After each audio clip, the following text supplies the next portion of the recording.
on dual citizenship is in respect of a contest for Member of Parliament. I mean, what do you expect to happen practically going forward? The court interestingly gave an order that his name should be expunged from the records of Parliament. Of course, but that is a necessary consequence of the reliefs that we sought in the Supreme Court. If he wasn't qualified to have contested as a Member of Parliament, of course, the necessary inference is that whatever happened was null and void and of no legal effect whatsoever. So Parliament cannot still keep his name on their books. It's a necessary consequence, but of course the order has to be drawn and served on the Speaker, and his name will have to be expunged. I mean, your client is a constituent. I mean, it means that he's looking forward to the EC, once that order is drawn up, the EC taking steps for the effective by-election to take place. He is not looking forward. That is the constitutional injunction on the EC. So my client is not looking forward to anything. The EC will have to comply. Insofar as that seat now remains vacant, the EC has to conduct elections in that constituency. So it is not for my client to be looking forward to. So that is Frank Davis, and Frank Davis represents the plaintiff in the matter. Today, the NDC legal team had suggested that this case may not be over. Listen to the Director of Legal, Abraham Maleba. Parliamentary petitions end at the Court of Appeal. I can only tell you what the law allows. So the law allows for a review, and if that decision is taken to go for a review, we haven't seen the end of it. But in the last hour, James Achukwueze himself and his team, they've issued a statement. And in there, my colleague Kojo Nyako joins me. In there, Kojo, they appear to have thrown in the towel. What has been their reaction to this? Well, so he says he's very disappointed by the court's decision, and he's especially surprised that the court now says that foreign bureaucrats now determine whether natural-born Ghanaians have the right to contest parliamentary elections in Ghana or not, and that a country does not allow renunciation of its citizenship can bar a natural-born Ghanaian who has severed all relations with the country of acquired citizenship from ever standing for MP. However, he indicates he has turned the page on litigating this matter in the Court of Justice. What his position now is that he is leaving the matter to the Court of Conscience, and he quotes Mahatma Gandhi by saying that the Court of Conscience supersedes all other courts. Now the matter has ended in court. He says he's not pursuing it anymore. Does it mean that he concedes or agrees that he was not qualified to run as MP at the time that he filed? Well, Evans, his position on this matter is that the EC inspected his renunciation certificate in November 2020 prior to allowing him to contest the elections, so that he maintains he was duly qualified to run according to the EC's regulations, which he has said the law presumes to be regular. He is surprised that the court holds that he should have offered this proof to the EC at the time of filing for his nomination and then applied the holding retrospectively to disqualify him. Let me quote him. He says that it is a matter of public record that I filed for the renunciation of my Canadian citizenship in December 2019. It is also a matter of record that I left Canada in February 2020. It is also a matter of record that as soon as I applied for renunciation of my Canadian citizenship and left Canada, I lost all the rights of Canadian citizenship. It is also a matter of record that I picked up my renunciation certificate from the Canadian Embassy in Accra in November 2020. Evans. Okay. Let's go to his constituency. We know there will be a by-election there, right? I mean, as we just heard, Frank Davis, he says it's a mandate. They are enjoying the EC to open this process going forward. Do we have an indication if James Achukwueze may stay to run, or he's also abandoning this quest altogether? Well, so he doesn't answer directly whether he will run again or not. In fact, he says he is helping to develop his constituency, and this has always been and remains his priority. And he assures his constituents that nothing has changed, and he will work even harder than before to win their support and to attain these goals. Some of his constituents who have been starved of a representation have been reacting. They say even though they are pained for how long they have been deprived of the representation, they believe at long last there will be an opportunity for them to have representation. Because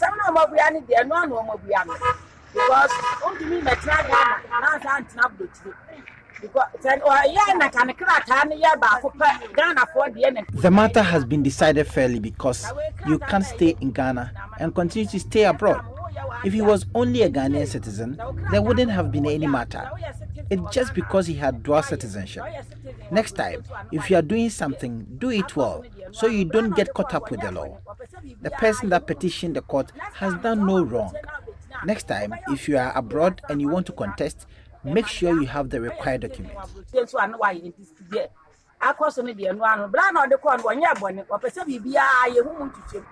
time, so our brochure now be now. Obey on people here and son will be not a man yako.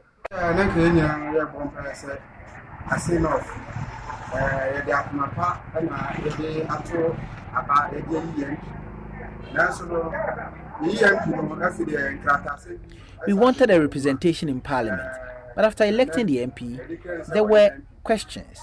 It's very sad we don't have a representation in Parliament now who will push our agenda. We also need development. We didn't pray for all that is happening. Even though we are sad, there is an opportunity to get a representation. The constituency really needs development and progress.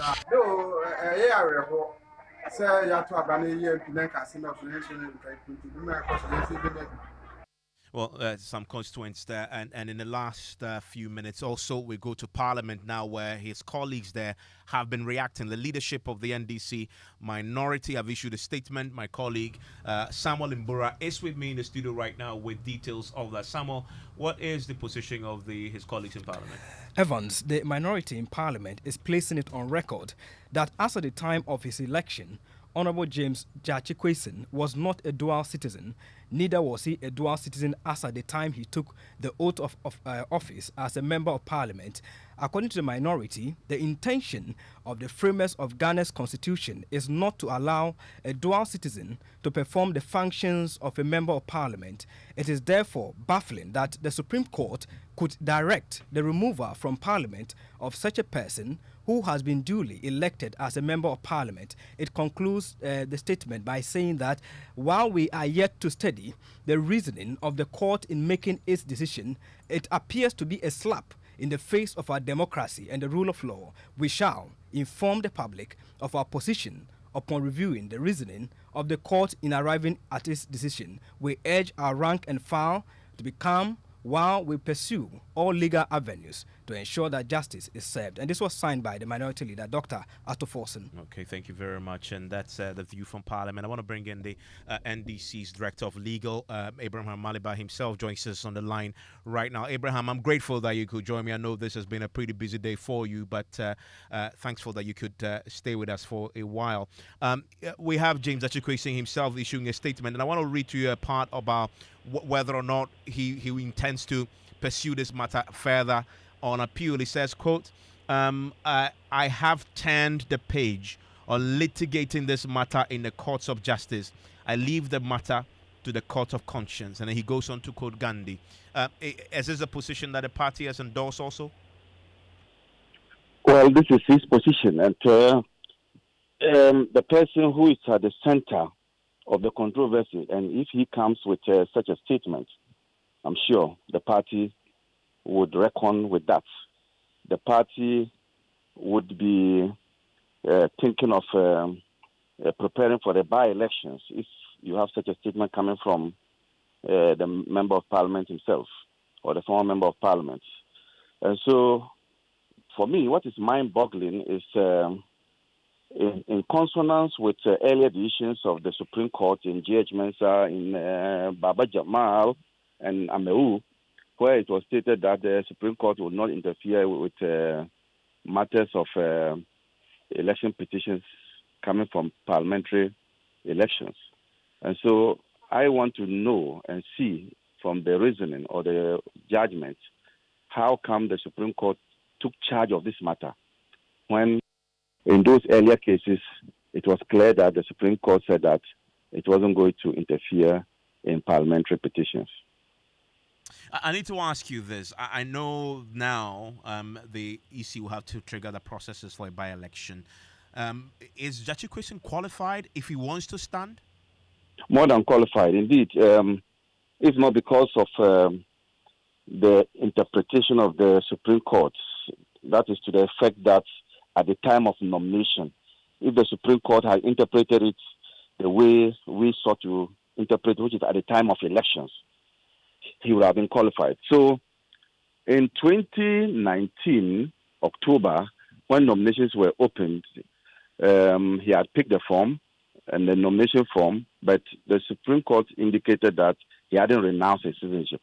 But in November 2019, he had received his certificate of renunciation.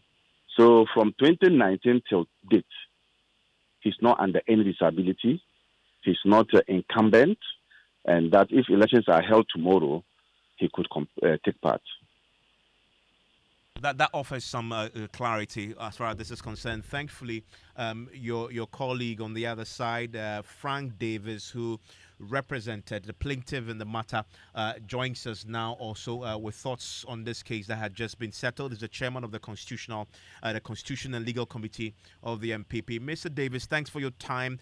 We heard you earlier speak to my colleague, but I need to ask you, we've clearly indicated in that interview that it's the EC now is mandated to start the processes towards a by-election. I was asking earlier, and I would like your opinion on this. James Achikwesi, if he decides to run in that by-election, is he allowed to? Good evening, Evans. Good evening to your cherished listeners and viewers all over the world. In the first place, I would say yes, Ghanaians are all aware of the unanimous judgment of the Supreme Court, and that is what it is.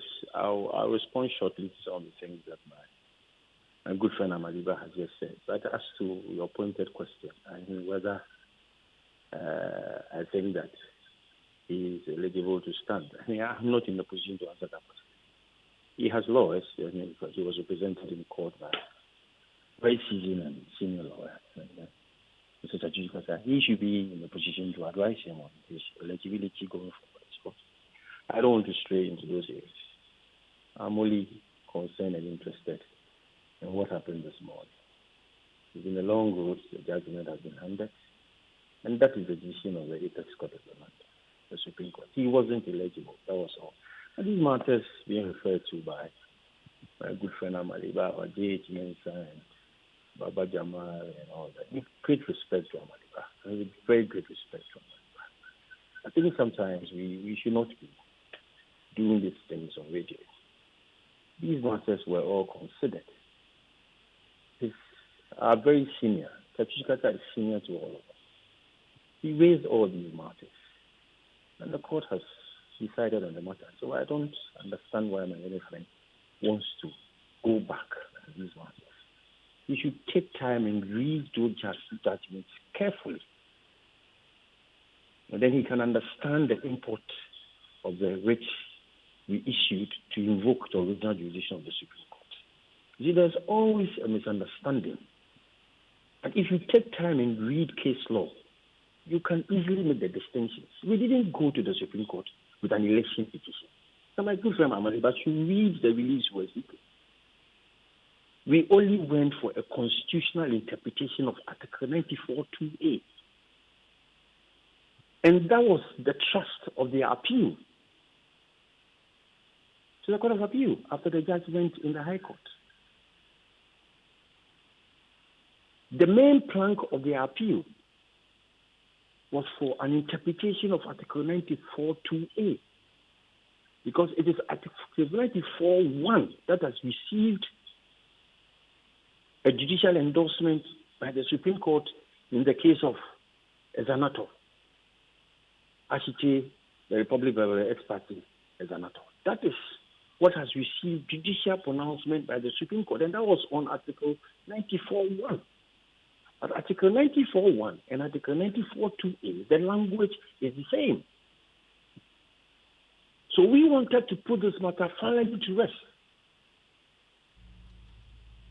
That was why we invoked the original jurisdiction of the Supreme Court that gives us a true and proper interpretation of Article 94(2)(a) as is provided for in the Constitution. How can that be an election petition, Ms. Amaliba? How can that transform into an election petition? Mr. Davis, thank you very much. I'm Abraham Alwa. Thank you very much. Indeed, on PM Express tonight, we'll get to expand this a bit more and have a more thorough conversation, because this have fundamental implications for Parliament and the parliamentary democracy as it stands now. Please join us. Both Abraham Maliba and Frank Davis will join us as we delve into this a bit more and get a bit more clarity on the implications of this. You want to join us at 9 p.m. For that. In the meantime, though, a news night starts right now.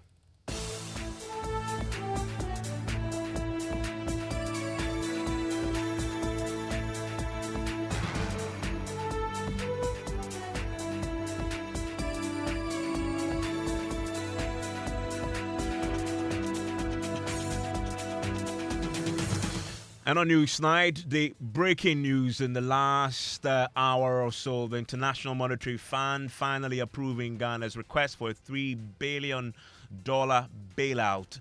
Details as government makes a formal request to the fund to publish the full details of this agreement. We are committed to transparency. As a result of this, the government has instructed the IMF to publish all the documents once the approval has been given. But rather than jubilate, Professor Finance is warning businesses and individuals to brace for possible more taxes and asking government not to pop the champagnes just yet. There are targets that we have to meet every 6 months of the program review.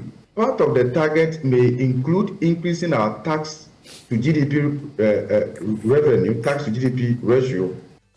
We'll also hear from Guta and the Ghana Chamber of Commerce. The impact of the 3 taxes are now going to be felt. Okay. The likelihood that it will push prices up is also there. No, we can never pay more taxes.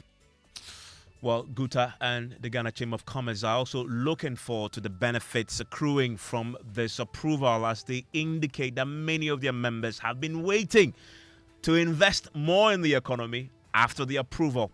We'll have details for you. Also tonight, founder of defunct Capital Bank, William Atuesian, handed up until July 4 to liquidate his assets and refund 55 million cedis to the state. Maybe now that he's been given a special grace by the court up to the end of June, he'll be able to gather the resources and then pay everything. You want to stay with us for that and more in business. Board approval by the International Monetary Fund could come with conditionalities that may cut expenditures of some of government's flagship programs. We have details from economist Lord Mensah. And then later, we'll take you to the Champions League, where a titanic clash between Man City and Real Madrid is about to unfold. And let's return now to that breaking story we've been bringing you in the last hour or so. It's been about 10 months of lobbying amidst uncertainties, but the wait is now over because tonight, it's official. The Executive Board of the International Monetary Fund has finally approved Ghana's request for a $3 billion bailout. The approval was signed after an emergency sitting earlier today in Washington, D.C., USA. We've already been bringing you the details of that agreement that has been published. And indeed, I'm delighted to say that the Information Minister Kojo Ponkruma is joining us right now. Mr. Ponkruma, thanks for your time here on Newsnight. Thank you, Evans, and good evening to your listeners in Accra. I'm pretty sure you possibly was in this meeting that finally saw the sign of. Give us a sense of how this all played out. No, that's an IMF board meeting, and no, I was not in that meeting. But essentially, you recall that in July last year, the 1st of July, we mentioned that we were commencing engagements with the fund in pursuit of a balance of payment support program to support Ghana's economic, may I say, recovery program that we had put together. We call it the PCPEG, the Post-Crisis Program for Economic Growth. And what we needed was a balance of payment support dimension to this broader program. I think before the end of the year, we successfully negotiated the staff level agreement. And before the end of March, the target was to complete the prior actions, which we successfully did. But we needed external parties to provide financing assurances to the board of the fund, which financing assurances came through in the last about a week or so. And so the board had the opportunity to consider the financing assurances, the prior actions, and then the SLA that we had signed. And when they were comfortable with it all, in the words of the managing director in a statement I think she issued a few days ago, they consider it a strong program that lays the foundation for recovery, and therefore they have gone ahead to do what they have to do. I think in the coming hours, the fund will do the formal announcements and provide the details and publish all of the matters that come with it. And indeed, I know this has been one that we've waited for a long time. When do you expect the first money to hit our accounts? So I think we also have to correct the impression that this is overdue or has been waited for a long time. The truth is that I think at every point in time when it was mentioned that we intended to meet a particular timeline, the view was that it could never be met. Remember the December timeline, the view was that it couldn't be met. It was met. The March timeline, the view was that it couldn't be met. We finished our prior actions, and then the external assurances rather came in April and is taking place. And I think within 10 or so months, it is not as though it is overly delayed. But now that the board has approved, I think in the shortest possible time, the first disbursements would have to start taking place. And then the program monitoring will also go on to ensure that we are meeting all of the other targets that will be spelled out in what is published later today. And then subsequent disbursements will take place. But I think it's also very important to mention that the IMF deal is not the solution to all our economic challenges.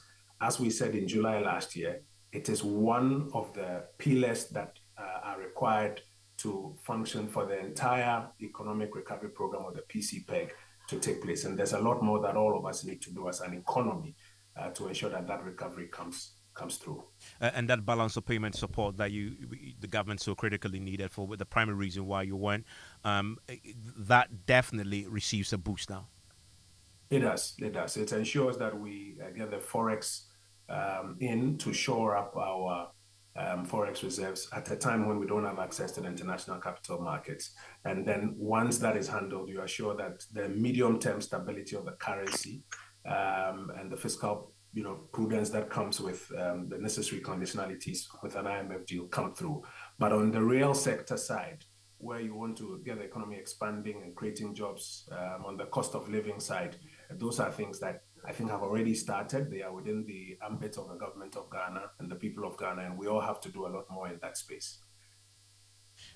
And you've indicated that the IMF executive board approval is not the end in itself. You have to complement this with other, interventions to get the economy back to where it used to be.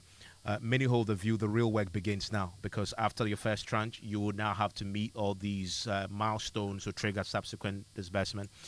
You agree that the real work begins right now to getting this economy back on a strong footing, and there could be further pain that we all possibly have to be prepared to carry and share going forward?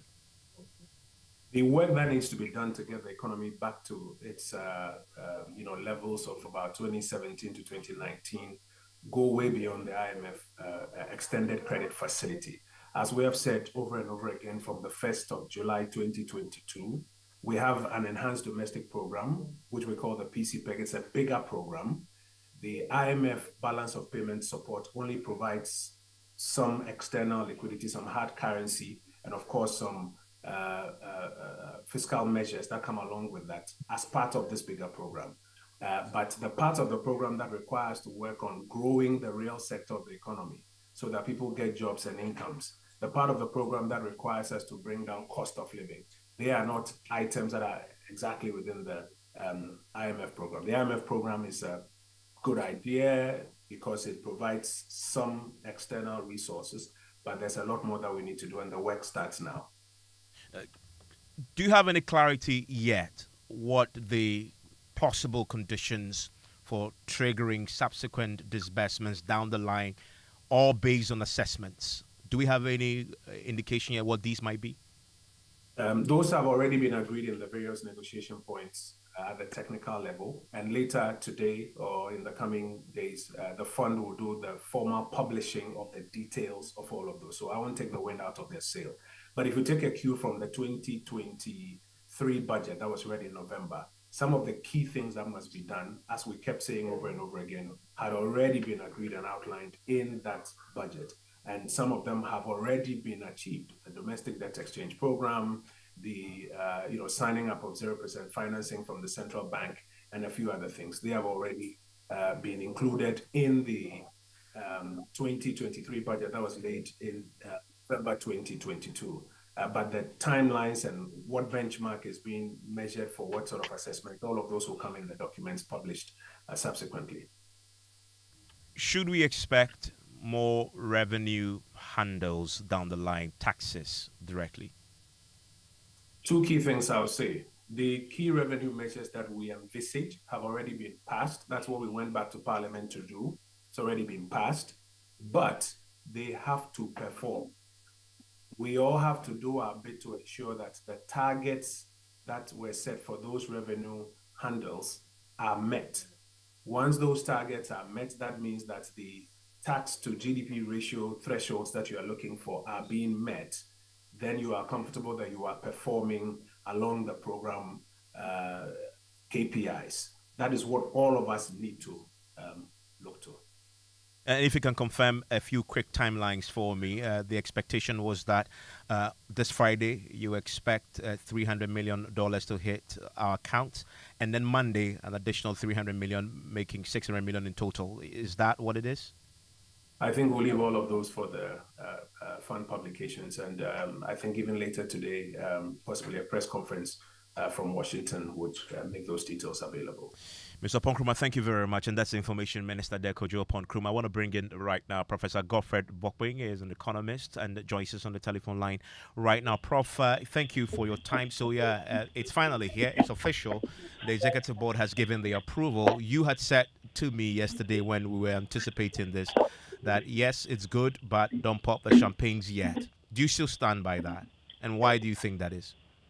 Oh, yes, broadly good news. If you check, you will see that the past 6 months, government, Ghanaians, all that we have been doing is to prepare ourselves for an IMF program. That is all that we are doing. Meeting prior actions, preparing ourselves for the arrival of the program. So once the program has been approved, yes, because this is all that from the president to ministers to everyone, all that we have been saying the past 6 months is that we are waiting for the IMF program. So thankfully, the program has been approved. If you check, you will see that this was an emergency case. From when the funding assurance was secured and the IMF schedule, and when the program was approved, you will see the urgency with which the IMF attaches to Ghana's IMF supported program. Right. So, in other words, we can't wait any longer. This is what the whole country has been waiting for. So, to that extent, I would say that is good news. It's also good news to the extent that actually from the third quarter of 2021, when the Minister of Finance or government team went to the Eurobond market to borrow, and the market delivered a verdict on our borrowing spree, we knew that Ghana had taken a turn for the West and that we were heading dangerously. And that is why, Evans, from the third quarter of 2021, we started ringing the alarm bell that Ghana needed to reach out to the IMF because our credibility had been discounted and that we had lost policy credibility within the eyes of the international community and then international investors. But the government felt that they could undo that by coming out with their own homegrown fiscal consolidation measures, which were contained in the 2022 budget. And you see that from the 2022 budget, the major tax handle and the biggest problem that government failed to convince investors was the revenue gap. So government's whole poster was hinged on e-levy, that if e-levy could deliver the revenue estimation, then given that they were going to form a company and use the e-levy as a collateral, then that could help them to get the much needed funding. And the conclusion of the 2022 budget was that it failed to inspire hope and to outline a fiscal sustainability path. And therefore, Ghana's problems became entrenched. And investors started seeking early redemption of their investment and all of that. And therefore, finally, on the 1st of July, government reached out to Washington for IMF-supported program. Now, you will see that what Ghana lacked and what Ghana failed to create by its own measures is what the IMF brings on board: policy credibility, fiscal discipline, because we have failed as a country to ensure fiscal discipline or impose fiscal discipline on ourselves. We have failed as a country in pursuing prudent monetary policy. So you see, while the IMF was away, Bank of Ghana was busy financing the deficit. And in fact, in 14 months, Bank of Ghana have given financial support to Ghana government than we could get from the IMF over a 3-year period. Check, to date, Bank of Ghana's lending to Ghana government is over 77 billion cedis. Okay, with that posture, there is no way you can deploy monetary policy effectively to bring down inflation and engineer growth. And that is why we have predicted, and rightly so, that under the IMF program, there will be zero financing of the deficit. Now, so you see directly that the IMF is bringing $3 billion over a 3-year period. Typically, that is not sufficient to close the dollar deficit or the dollar gap or deficit in the system. But what the IMF program does is that on the strength of the program, they are also able to draw on their sister institutions like the World Bank. So the World Bank is also pledging about $1 billion to support the program. The African Development Bank also takes some aspects. And then Ghana's bilateral. And that is why the assurance of funding from Ghana's bilateral partners became a critical prior action. Why is that so?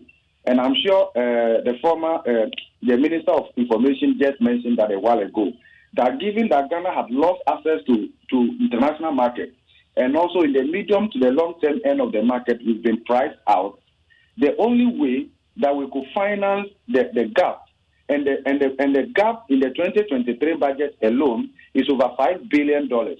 So if the IMF have approved the program without the funding assurance, there's no way the program can work. It can only achieve limited effectiveness. Yeah, Prof, I'm grateful laying it out for us what we can expect, but also the implications of this for our wider economy. And there's some more analysis of this.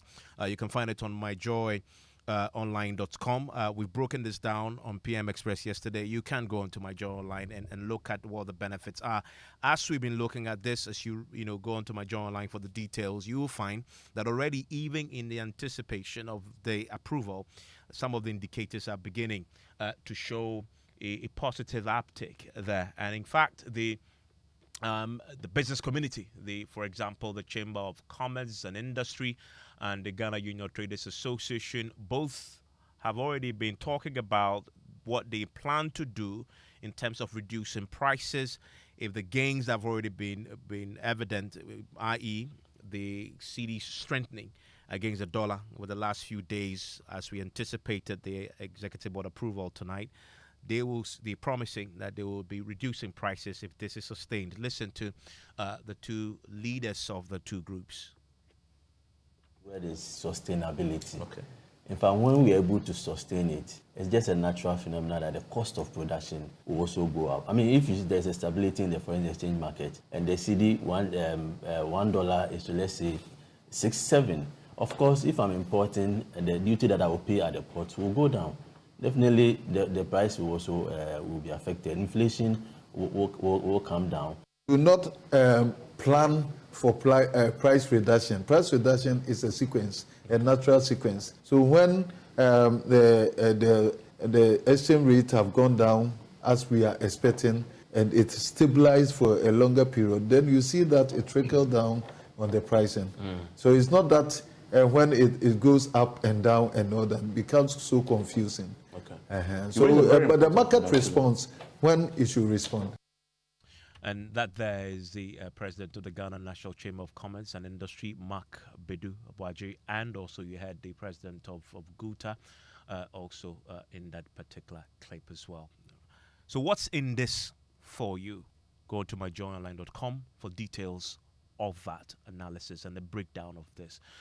There's another major developing story today, and you had details of that also on Top Story in the last few minutes or so, and it has to do with the decision of the Supreme Court today to declare as null and void the election and swearing in of James Achikwesi in the NDC Member of Parliament for Asin North. He cannot go to Parliament anymore. That seat has now been declared vacant. And we've been hearing from the opposition, National Democratic Congress. They are holding the view that this matter is far from over. But we know also in the last hour that James Achikwesi himself has issued a statement in which he says he is no longer interested in litigating this matter. He says he leaves the matter to the court of conscience. If you have any view, please share with us. 055-1111-997. Let's stay in the courts because founder of defunct Capital Bank, William Atuesian, has been handed up until July 4 to liquidate his assets and refund 55 million cedis to the state. Now, Justice Richie Bafo says this is to ensure that Mr. Atuesian is given a fair chance to secure his freedom. The businessman risks possible jail term as he has breached the terms of an agreement he reached with the state to refund 90 million cedis to the state. He has so far paid 35 million. Legal affairs correspondent Joseph Akable has been following this closely and joins us with details on this via Zoom. Joseph, we know the court previously indicated renegotiation was not an option. So what changed today? It was after reviewing the document, and Justice Richie Bafo took the view that Mr. Atuesian had attached documents showing an agreement that one of his companies, Asian Swiss Investment Holdings, is to enter into with a company, and within 90 days they were expecting some $300,000 to come in. When the convention was now at the rate of 12 cedis, we are looking at almost 5 million cedis. And so the court said that it just thinks that it should give him some time, because once the Attorney General moves his application, it will mean that the court will have no choice but to rule on it, and it may now have to proceed to pronounce sentence. And so since it borders on his freedom, Justice Richie Bafo said he gives him the opportunity between now and July 4. In fact, after reading this ruling, he spoke directly to Mr. Atuesian and said that if you care about your freedom, try your best possible to raise the money. I want to do that so that at least if we come back and the application is moved, everyone will know that I was fair to you. Is the AG satisfied with this arrangement? Deputy AG Alfred Tuayebua simply pointed out to the court first that the amount of almost 5 million cedis, that is the $300,000 that we are looking at, is nowhere near the 55 million cedis that he has to refund, because the AG's view is that per section 35(7) of the Court Act, once he breached the terms of the agreement, i.e. after paying the 30 million cedis upfront, and when he failed to pay the 20 million cedis, which is the first tranche of the 3 installments of 20 million cedis that he's supposed to pay by April 28, 2023, it meant that the entire amount that was outstanding became due. So he was drawing the court's attention that if he is going to work towards it between now and the set date, he needs to be working towards getting that amount of 55 million cedis. I've made it clear to the court that the amount outstanding is 55 million Ghana cedis. And since today the court, in its own wisdom, has granted the convict up to the end of June, it's our expectation that when we come back in June, that amount must be paid, because that amount has become payable in due of the default on the part of the convict. Their thinking will be that they may want to pay the 20 million. But if you look at section 35(7), the language is very simple. If you default in the payment, the outstanding amount becomes payable. So we are looking at the amount left with 55 billion Ghana cedis being paid on or before the next date. Of course, we are always at the mercy of the court. We are sticking to the law, and we are all servants of the law. And the law says that if a convict defaults, the outstanding sum becomes payable. So we are insisting on that. Yes, looking at the document that he has exhibited, you realize that if you add the first amount that he's expecting, which is about $300,000, it will not be up to 4 million Ghana cedis. maybe now that he's been given a special grace by the court up to the end of June, he'll be able to gather the resources and then pay everything. But looking at what we have in the document that he has, the agreement that he has with that company, written that he cannot pay the 55 million Ghana cedis, but maybe he may have other options. And Joseph, let's talk about another case in court today, the trial of former GFA boss Kwesi Nyantakyi. The High Court, I understand, has ruled that investigative journalist Anas Arimaya Anas will testify against the former GFA boss, the Ghana Football Association boss, President Kwesi Nyantakyi, in open court. And Joseph, clarify for me, we know Anas always, when he is in public, will have this trademark mask on. How will the court deal with that? And so the resolution is that when he comes over to the court, he'll be taken to the chambers of the judge, where lawyers for Mr. Kwesi Nyantakyi and Kwesi Nyantakyi himself will look at his face. You take off the beads and the mask on his face. You take it off for them to look at his face. Then he wears the mask and then comes back to testify wearing the beads. And that will be done every single time he comes over to the courtroom. Every single time he has to testify, he needs to take off the mask in chambers for his face to be inspected by Mr. Kwesi Nyantakyi's and his lawyers. Then they come back for the proceedings to take place. I mean, he is the key witness in this particular matter. You remember Anas's legal team had indicated that the main witness that was supposed to testify in this particular case was Ahmed Swale, and they had even pointed out that he was actually killed after he had left a meeting with the AG's representative strategizing for this particular case. This is the criminal case filed against Kwesi Nyantakyi following the number 12 documentary. And so he's supposed to testify as the Attorney General's witness. And after Ahmed Swale was killed, Anas Arimaya Anas stepped in to offer that testimony. So the AG had actually made an application to the court to have him testify in camera. So the courtroom would have been cleared, then he would testify. But lawyers for Kwesi Nyantakyi made a case that when Anas made the allegations against Mr. Nyantakyi, it was done publicly. So they expect him to mount the witness box with his face showing to the public and testifying in this particular matter. The court, they had explained that it is in the interest of justice that an accused person has the opportunity to confront his accuser directly and by face. But the court has said that the compromise that is arriving at is that it had seen videos of Anas granting interviews while having the hat with the beads at the front on it. And so it says that shows that he's comfortable appearing in public in that manner. But with regard to the question about an accused having a chance to confront his accuser, then the option would be that the inspection should be done in chambers, then he comes into the box and testifies. Joseph, thank you very much. You're still live here on News 90 on Joy 99.7 FM. Shortly, I'll be telling you about the expected increase in electricity tariff by 18.36%. You want to stay with us because we have details of that for you here on News Night. In the meantime, though, we have business. And by the way, I know George has been following this an IMF deal for so long. Now it's been settled. Business had been taking the lead in breaking the story. Was it last week that you hinted, all of us, that this was coming and was coming this week? It has happened, and I know you have details of that. Yes, we've heard the businesses speak to that. And of course, an economist is also warning that could come with some consequences on government's, owns this an expenditure. And we'll pretty soon hear from economist Lord Mensah. Also coming up, consumers of petroleum products deprived of some significant reduction in fuel prices following increase in unified price of petroleum fund and fuel market margins. We've got details of these and many more after this break. Wonderful when everything worth doing is scheduled, hitting the stop button on your alarm just in time for your morning jog. That's happy moments listening to your baby's heartbeat at the doctor's office. Or an arranged virtual meeting with that big client.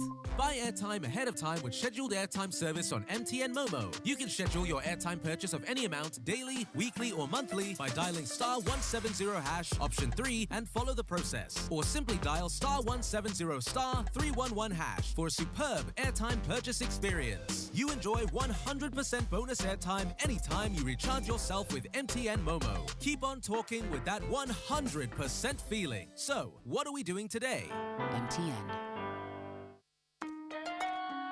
Son, we are so proud of you for setting up this hospital. I really love those hospital beds and waiting chairs. By the way, did you import them? No, Dad, I didn't. I actually got them from Kindle Books and Stationery right here in Ghana. Wow. We also bought our office supplies, safes, executive desks and chairs from Kingdom, and they gave us expert advice on how to set up our office. Guys, that makes 3 of us. I also got our sofa and bedroom sets, plus our dining hall furniture for our new home from Kingdom. Wow, Mom, that makes 4 of us. I usually get my stationery items from Kingdom. And my teacher also mentioned that our classroom furniture was provided by Kingdom. So there you have it. Whenever you're thinking about setting up an office or acquiring furniture for your home, etc., Kingdom Books and Stationery should be your first point of call. With over 40 years experience in the industry, we stock and supply a wide variety of globally sourced office and home furniture, stationery and equipment. Visit our head office, Osu Akwaje, or our office near the Osu Stadium. We're also in Tema Community 1, opposite Olam SHS, Kumasi KNUST campus, UCC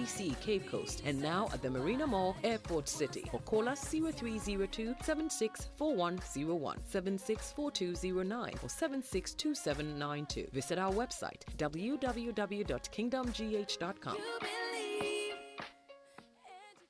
Hello CEOs, are you ready? The 7th Ghana CEO Summit and Expo is here. The foremost business conference for over 500 topmost CEOs, heads of state, business leaders and ambassadors, to be held on the 22nd of May 2023 at the Kempinski Hotel, on the theme Economic Sovereignty, Sustainability and Digital Industrial Transformation, New Path for Growth and Prosperity. This impactful summit has attracted over 2,000 high-level dignitaries, including His Excellencies President Nana Addo Dankwa Akufo-Addo, Vice President Dr. Mahmoud Bawumia, and ex-President John Mahama. Be enlightened with actionable perspectives, CEO performance strategies, strategic insights on the latest business trends through CEO masterclasses, plenaries, keynote, expert insights, and CEO peer networking sessions. Register to participate at GhanaCEOSummit.com. For inquiries, call 0546 391970 or 0244 687222. The Ghana CEO Summit and Expo is powered by Ghana CEO Network in partnership with Deloitte, Ministry of Public Enterprises, GIPC, SIGA, and the Multimedia Group. T's and C's apply. The Ghana Chamber of Mines presents the 5th edition of the Ghana Mining and Energy Summit from the 7th to the 9th of June 2023 at the Accra International Conference Center. The theme for this event is Harnessing Mining and Energy Potential for Sustainable National Development. Join us for 3 days of thought-provoking discussions with industry experts, top business executives, government officials in and outside Ghana's mining sector. There will be opportunities for B2B meetings, networking, collaboration, and exhibition of products. Come and discover the latest trends in technologies and innovations in mining and energy sector. Register now and be part of this prestigious event. Visit www.GhanaMiningSummit.com to register or email info@GhanaMiningSummit.com for more details.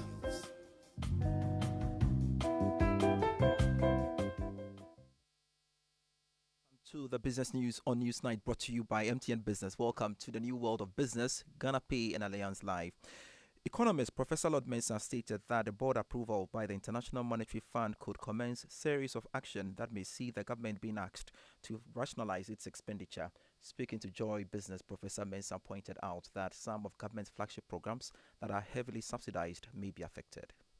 The staff level agreement, we propose that we're going to introduce 3 revenue handles. And that is what we have done. But then the expenditure lines, obviously, I think they're going to restrict government from, spending on certain areas that, they think may not have necessarily a direct impact. So possibly we're looking at maybe finding a way to restructure the free SHS, which is going to reflect in the coming budget. And then also restructure some other capital expenditure areas. Projects that are ongoing, I believe, can go on, but new ones may not be, starting up. So these are some of the areas that I'm expecting, the conditions to touch on.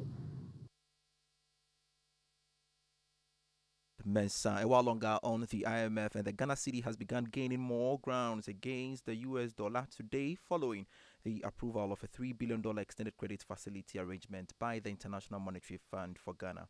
The following report has more. According to Bloomberg, The cedi has become the world's best performer against the dollar over the past 6 months. It has advanced 33% since November last year, the biggest gain among about 150 currencies, reversing some significant losses. In the retail market, the cedi has lost about 8.7% in value to the US dollar since the beginning of the year. This is far better than the interbank market. Checks by Joy Business at the Forex bureaus indicate that the local currency is going 11 cedis, 30 pesos to the American greenback. Senior lecturer at the Finance Department of the University of Ghana, Dr. Lodina Amwa, has indicated that a lot more measures are needed in rebuilding confidence in the financial sector. According to her, banks must seek alternative sources of investments rather than investing solely in government securities. She was speaking at a webinar on sustaining confidence in the financial sector organized by the Chartered Institute of Banks. Even though the banking sector is mostly the dominant investor in government of Ghana securities because of regulatory issues and also because of market dynamics, there's still the room for us to now rethink, how do we proceed going forward? Are we going to be putting so much of the money into government securities? What are the options? And rather look at increasing the loan to deposit ratio, whereas we push a lot of the capital to the real sector in order to be able to drive development. I believe that whereas we can see some form of rebound within the financial sector based on the Q1 results, there's still a lot more that needs to be done in order to be able to bring up the confidence in the financial sector to the level that can drive development and sustainable growth within the economy. Dr. Lodina Mwa is a senior lecturer at the Finance Department of the University of Ghana. Consumers of petroleum products have been deprived of some significant reduction in fuel prices at the pumps from today. That's according to some oil marketing companies that Joy Business has engaged following the reduction in prices of some petroleum products. There is more in the following Business Desk report. The National Petroleum Authority, in a letter dated May 15, 2023, directed the various players in the industry to increase Unified Price Petroleum Fund and fuel market margins on the various petroleum products. The development resulted in consumers now paying 75 pesos per litre on every petroleum purchased as Unified Petroleum Price Fund. This represents an increase of 28 pesos over the previous margin paid. Diesel also went up by a similar margin. Fuel marketing margin has also gone up by 5 pesos per litre for the various price of petroleum products, and consumers will also be paying 9 pesos on every litre purchased. Some of the oil marketing companies have also reduced price at the pumps, but there are fears that it could affect price at the next review at the end of this month. Some industry players have raised concerns about the commitment to reduce price of petroleum products following this move by the National Petroleum Authority. Desk report. Now, Ghanaian manufacturers and industry captains for the first time will be hosting other African counterparts for this year's ProPac conference and exhibition in Accra. The event, which provides a platform for market expansion and avenue for sharing ideas among industry players, will also support activities of smaller businesses across the continent. Here is Regional Director for West Africa, George Pearson. ProPac Ghana really, it's a number of things. One, you are bringing in international technology partners. So it's not just the big companies looking for the multinationals. You know, we have a range of solutions and products from companies that will be providing lines for cutting mango, for lines for making mango pulp or pineapple pulp, right through to the SMEs that are looking for good quality but affordable, sustainable packaging. And that's your business on Newsnight with me, Pius Kujubaka. Back to you, Evans. Pius, thank you very much for the details on the world of business. And by the way, I will be bringing you details shortly of the latest adjustment in electricity tariffs. Stay with us. Ever visited a shop, picked a whole basket of provisions, toiletries, and very essential things you need, battled a long queue to finally pay, only to be told you can't pay to a merchant number? The way that thing they pay, but with Vodafone Cash, there is no problem. Now, On Vodafone Cash, you can pay all merchants on all networks. Easy peasy. And you're straight. And you're direct. And you're sharp. From your Vodafone Cash wallet to any merchant's number on other networks. So whether you are buying provisions or fuel, medication or food, whatever the service or need, just pay conveniently from Vodafone Cash to any merchant's number. Simply dial *110# to make payment to merchants on other networks today. Vodafone. Wouldn't you prefer an apartment hotel? One that offers the utmost convenience of a boutique hotel while offering the idyllic comfort of your own private home. Oasis Park Residences offers luxury studios, 1, 2 and 3 bedrooms both for short and long-term rental at competitive rates. Our sky swimming pool, gourmet outdoor restaurant, and a fully equipped gym rest on a breathtaking rooftop with panoramic views of the city. Oasis Park Residences, located at Shiashi Tetekwashi, 10 minutes from the international airport, is the ideal place for all your accommodation needs. Why don't you give us a call on 020-4343-009 or visit our website at oasisparkresidences.com to make your reservations. Oasis Park Residences, more than a home. My name is Nanama McBrown. Many people think I get what I want anytime because I am popular. No, that is not true. It is because me and Kasano, I like the best, and when I find it, I stick to it. I have found Bell Pack Tea Roll, and I'm stuck with it. It is soft but not weak, strong but not hard. It is just perfect. Bell Pack Tea Roll is smooth and gentle on the skin. Same as Bell Pack Kitchen Towel. It cleans in one wipe. You can soak, squeeze, and clean again. One Bell Pack Kitchen Towel lasts longer and saves you money. It's time you switch to Bell Pack today and experience the perfect paper tissue. Say pocket tissue, table napkins, tea roll, and a kitchen towel. Paper chow. Bell Pack is simply the best. Bell Pack, just perfect. To be a Bell Pack distributor, call 055-11-44400. Another quality product from Bell Aqua. Nothing feels so good like Bell Pack. And you're live here on News 90. So enjoy 99.7 FM. Shortly, we'll be crossing over to our Champions League coverage, that game between Man City and Real Madrid. But in the meantime, today, the Public Utilities Regulatory Commission has announced an increase in electricity tariffs by as much as 18.36%. Already, the Association of Ghana Industries, AGI, is asking the PULC to reconsider that approval.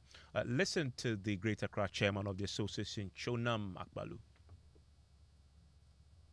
The periodic and the quarterly review of the utility tariff, that exercise generally welcome because it has been part of something we discussed, and so we are fully aware of the review. But it's important to say that the last review they did, which witnessed a significant increase in utility tariff, has affected industry significantly, negatively and significantly, so much so that we've been engaging them, actually get them to reduce. So this particular announcement can only be unfortunate because while we are fighting and asking them to consider to review the utility tariff in a way that would get industry to be able to pay less, they are rather increasing it. And it's almost as though the utility tariff commission is not taking industry very seriously, because if you look at the reason they are citing, they are talking about the exchange rate, the US, the dollar and the CBS rate fluctuating, which is true. But how should that be a reason why you're going to continue to increase the utility tariff? Our view is that we cannot continue to be a victim of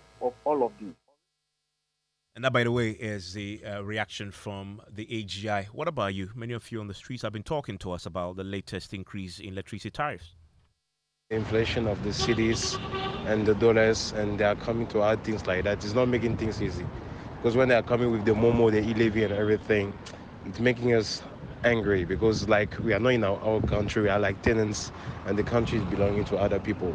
I don't know. I'm really fed up of this country. They have increased it. But what we are pleading for government to do is they should look into it and see if the poor masses can afford to pay. That's what we are pleading for. They should look into it if the poor people can be able to afford the price. It's affecting my business because you can see how the increment goes now. You know, it's even me, I don't have because I don't have money to buy. And it's affecting my business. Well, we've been hearing from the Public Utilities Regulatory Commission. Let's listen to the Director of Research and Corporate Affairs there, Dr. Eric Kabute, who has been justifying the increase, saying it is to avert doomsday. Quarterly reviews that we do are based on 4 key factors which we always talk about. One being the fuel price, the other one being the exchange rate variation, and another one being inflation and the generation mix between thermal and the hydro. Now, if we take the exchange rate, for instance, the exchange rate variation between the time we built the tariff last quarter and this quarter, the percentage increase is 20.58%. Last time round, we used an exchange rate of 10.54 cedis to the dollar. This time round, the projected exchange rate is 12.71 cedis to the dollar. The weighted average cost of gas, which we call the WACC, has also shot up. These 2 factors alone have necessitated an increase, however small it may be. Now, the previous time, we did not take full account of the exchange rate variation. We applied 0.75% of the exchange rate variation. So we had a 25% under recovery of the exchange rate. And the 18.36% that we came up with is not the full tariff that we came up with. Knowing pretty well that the economic situation is not good for everyone. If we had wanted to apply the full 100% recovery of the tariff would have gone up more than 18.36%. And that is a PURC's view on the increases. Listen, it's time now to join the lads and to bring you the Champions League special between Man City and Real Madrid. This indeed is a titanic clashing. Don't want to miss it. Daniel is here with the very latest. Everybody's looking forward to that. That's what yesterday's game, it was a dead rubber. This one is the real deal. 2 giants of European football. In fact, the owners of European football, Real Madrid against an emerging giant in Manchester City. This is Man City's 3rd successive semi-final appearance. If you remember, 2 seasons ago, they progressed to the finals, lost to Chelsea. Last season, they lost to Real Madrid in the semi-final. Would it be revenge for Manchester City, or it will be a repeat for Real Madrid? Real Madrid are 14-time winners of this competition. As I said, they are the owners of the competition. Pep Guardiola himself, even as you not believe, he's lost 7 Champions League finals. Wow! In his career, he lost some at Barca, some at Bayern. So he's still stuck on 2. He's still stuck on 2 from Barca. Yeah, his first 2 seasons in fact 3 seasons of management, he won in 2009 and then in 2011 against the same team, against Manchester United. So, but for Sir Alex Ferguson, Pep Guardiola will not have a UEFA Champions League title.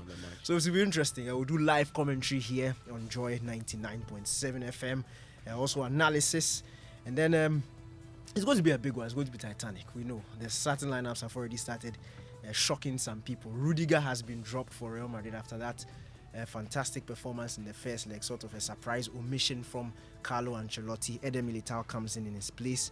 Manchester City, the big man is starting up front. It's Erling Haaland, the big man. Hopefully for Man City fans, he gets a goal today and they can rewrite the wrongs of last season.